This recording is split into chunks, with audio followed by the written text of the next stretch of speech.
Good evening and welcome to Scotland at 7 here on Broadcasting Scotland. I'm Kenny McBride. Scotland must have the power to create an immigration system fit for purpose and fit for Scotland's needs, Nicola Sturgeon said today. On a campaign visit to Stirling, the First Minister outlined the SNP's demand that migration policy be set at Holyrood. The Scottish Government has proposed that a Scottish visa should be introduced, with the criteria and rules set in Scotland. The Scottish Tax Code is a current example of such a residence-based framework already working within the UK. Regional immigration schemes already operate successfully in other countries such as Australia and Canada. Commenting, Nicola Sturgeon said, "The SNP's preference is for Scotland to remain in the EU and to keep freedom of movement. A vote for the SNP is a vote to escape Brexit and put Scotland's future in Scotland's hands. But no matter what happens with Brexit, we need a migration system fit for purpose and fit for Scotland's needs. For far too long, the Westminster parties have been dancing to Nigel Farage's tune on migration. Both the Tories and Labour are determined to impose a one-size-fits-all approach, but UK immigration policies do not take into account Scotland's unique circumstances." Also today, Richard Arkless, SNP candidate for Dumfries and Galloway, has reacted angrily to his Tory opponent, Scottish Secretary Alister Jack, seeking to define what would count as a mandate to hold an independence referendum. Mr Jack told Radio Scotland this morning that only an outright SNP majority in the 2021 Holyrood elections would be recognised by a Tory government. Commenting, Mr Arkless said, "It is totally unacceptable for Boris Johnson to say he will overrule the people of Scotland if the SNP wins this or any other election, or for Alister Jack now to say the Tories will decide which election does or does not count as a mandate. Both Labour and the Tories are all over the place on this issue because their position is undemocratic, unsustainable and crumbling. A vote for the SNP will send a strong message that the future of Scotland is for the people of Scotland to decide, not arrogant Westminster Tories." Meanwhile, Ian Blackford accused Boris Johnson of running scared of Nicola Sturgeon after the Tory leader said he would refuse to debate Scotland's First Minister and again threatened to impose Brexit on Scotland and oppose an independence referendum. SNP Westminster leader Blackford, speaking ahead of tonight's ITV debate between Boris Johnson and Jeremy Corbyn, said the comments boost the case for voting SNP on the 12th of December to boot the Tories out of Scotland, and urged Labour and Lib Dem voters to back the SNP as the only party that can beat the Tories in Scotland. PIMCO, the world's biggest bond manager with $1.9 trillion under management, has warned of the risks of ballooning British debt if either Labour or the Tories win the general election. Boris Johnson has promised to increase public spending to levels not seen in Britain since the 1970s, a break from the party's decade-long focus on fixing the public finances. The Labour Party has promised an even bigger increase in spending as part of what they call an irreversible shift in the balance of power and wealth in favour of working people. Labour's plans to nationalise some utilities are already having an impact on corporate debt prices. British government borrowing costs remain close to record lows, with the 10-year bond yielding 0.75%, in part reflecting a bond market view that a Labour majority government is unlikely. 10 years of Tory cuts to public spending have given bond investors confidence that the country will not default, despite large existing debts. If public borrowing increases significantly under the next UK government though, and especially if leaving the EU causes an economic downturn, it is likely that the UK's credit rating may falter further, and the cost of that borrowing could increase dramatically. The SNP has said that only a vote for the party is a vote to stop Brexit after the EU confirmed that the UK is heading towards a no-deal cliff edge, with insufficient time to secure a trade deal, and Nigel Farage forcing Johnson to say the Tories would leave the EU at the end of 2020 with or without a deal. The EU's new Director General for Trade, Sabina Weyand, has warned that Boris Johnson's plans may have left time for only two options for Brexit: a bare-bones deal or a devastating crash out without a deal.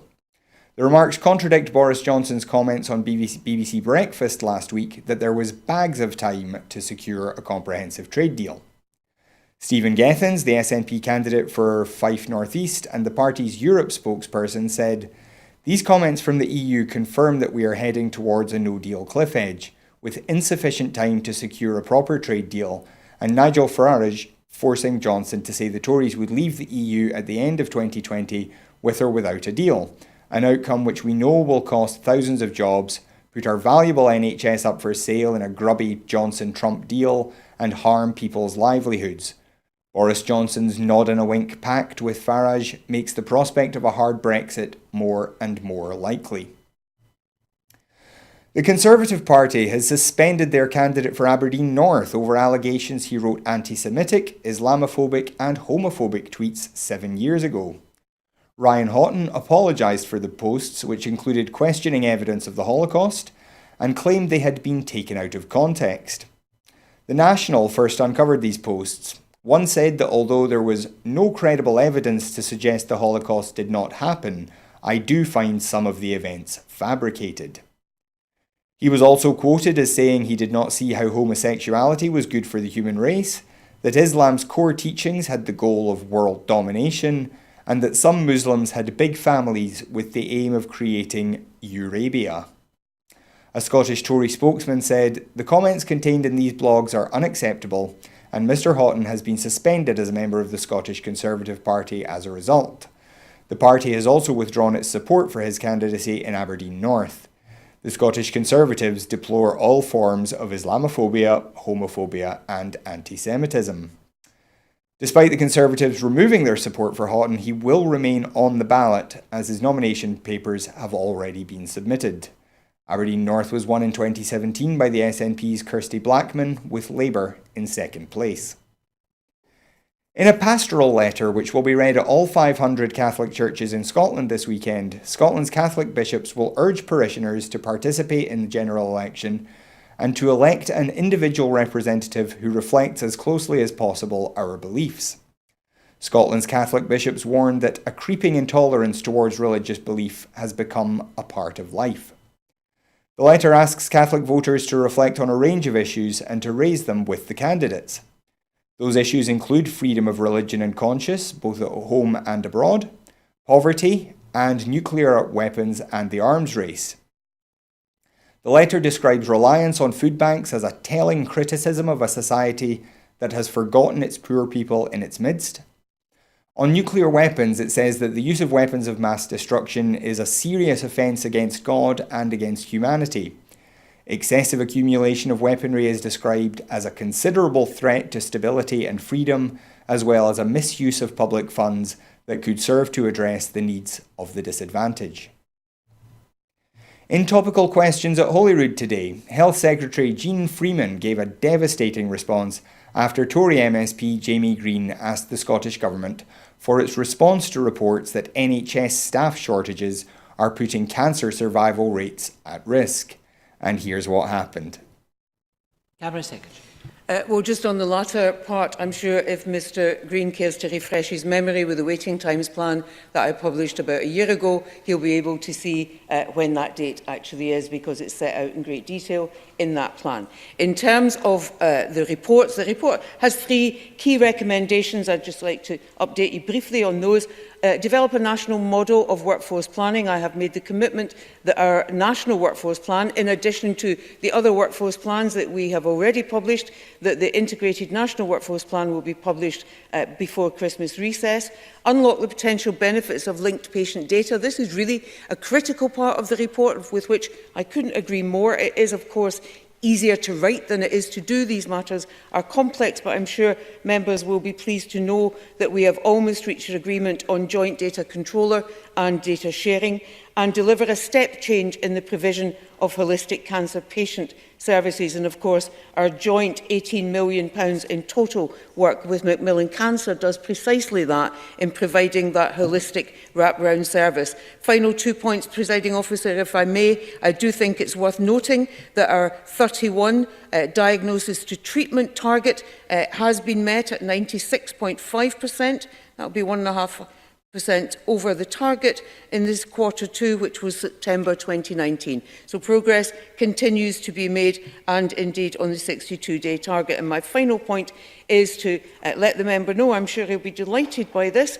that in terms of medical trainee recruitment, the stats for 2019, the final stats, tell me that in clinical radiology, ST1 recruitment has a 100% fill rate. So progress is being made, Presiding Officer, more to do, but as you'll see, we are utterly committed to delivering that.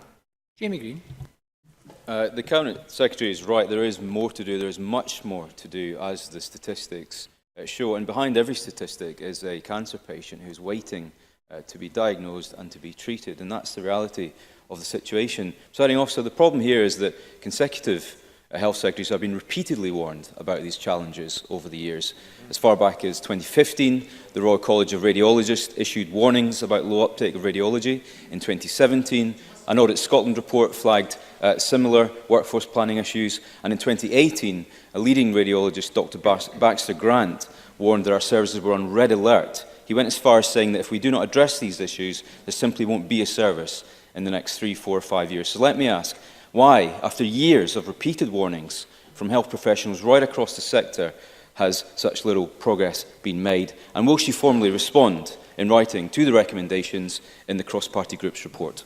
Cabinet Secretary. So all I can say, Presiding Officer, is it's a good job that this government listens a lot better than Mr Green does. I have answered all of those questions. Why do you think I gave you that factual information about what we've done since 2014, what we have done recently and the considerable progress that we made? And yes, you are absolutely right, Mr Green. Behind every one of those statistics is a cancer patient waiting to be treated and cancer patients who are diagnosed. And I am more than you conscious of that. But I also know that behind all of those statistics are staff working hard every single day. Medical trainees, 100% fill rate in radiology. Those matters are important, they count, and progress is being made. And muttering at me from a sedentary position really won't take us much further. In terms of your final point, I will be delighted, and I know that the cross-party group know this, to respond in full to their report, which I've found very helpful, and to return to them, as I did in June, with a very constructive and helpful conversation that I've had with that cross-party group, and I look forward to doing that. Meanwhile, in the English NHS, a leaked report has exposed a maternity scandal at a Shropshire NHS trust. Babies and mothers died avoidably amid failings at the trust in what is likely to be the NHS's worst ever maternity scandal. A leaked report says there was a toxic culture stretching back 40 years at Shrewsbury and Telford Hospital NHS Trust. Dozens of children were left with permanent disabilities as a result of substandard care. Staff routinely dismissed parents' concerns, were unkind, got dead babies' names wrong, and in one instance referred to a baby who had died as it. In another case, parents were not told their baby's body had arrived back from a post-mortem examination and was left to decompose so badly that the family never got a chance to say a final goodbye. The report is an interim report from an inquiry set up to examine 23 cases, but now spanning more than 270 cases from 1979 to today. The cases include 22 stillbirths, 3 deaths during pregnancy, 17 deaths of babies after birth, 3 deaths of mothers, 47 cases of substandard care, and 51 cases of cerebral palsy or brain damage. In Malta, a suspected middleman in the murder of the prominent Maltese anti-corruption journalist Daphne Caruana Galizia has been offered a presidential pardon in return for sharing potentially crucial evidence. Malta's Prime Minister, Joseph Muscat, confirmed what could be a major breakthrough in the hunt for those who ordered the killing in a statement on the steps of his office on Tuesday morning. The individual has been identified in the Maltese press as Melvin Thuma, a taxi driver from Birkirkara, who has previously been accused of involvement in loan sharking.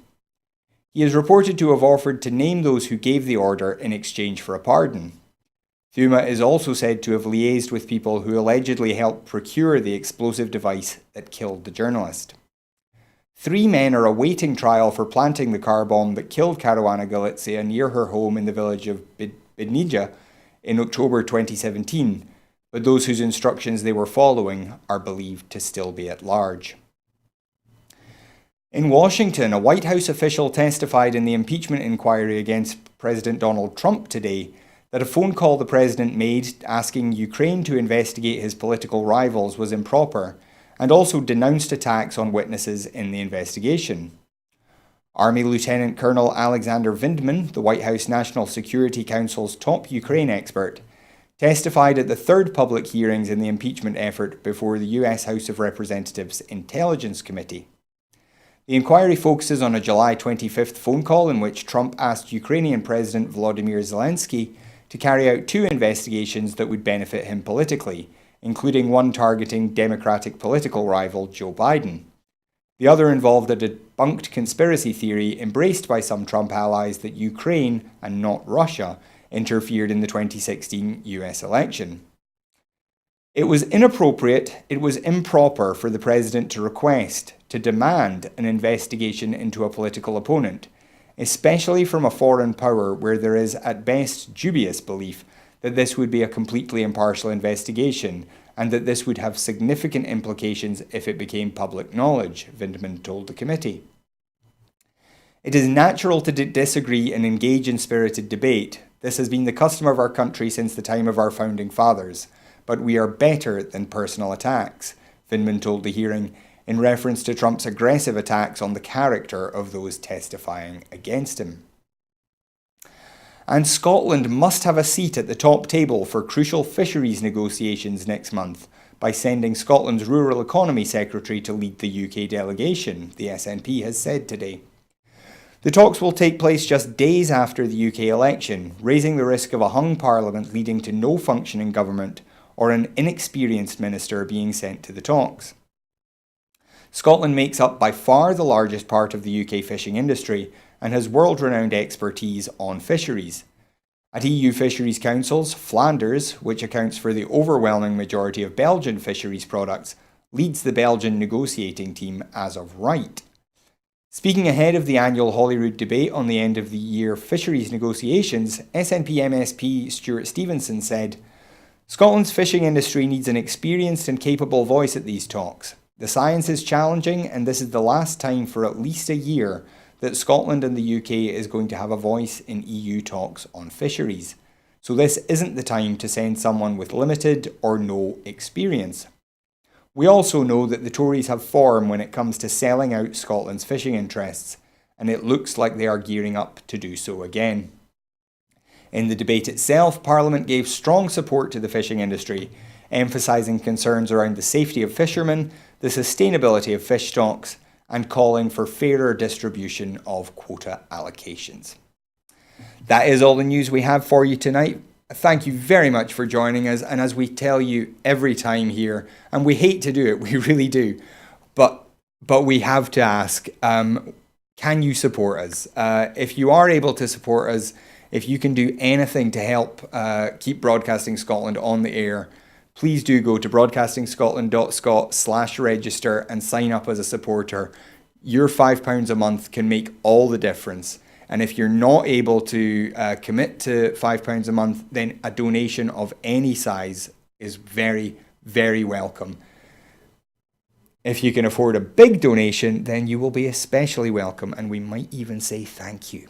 So, that is all we've got for you tonight. Thanks again for joining us. We will be back again tomorrow at the same time.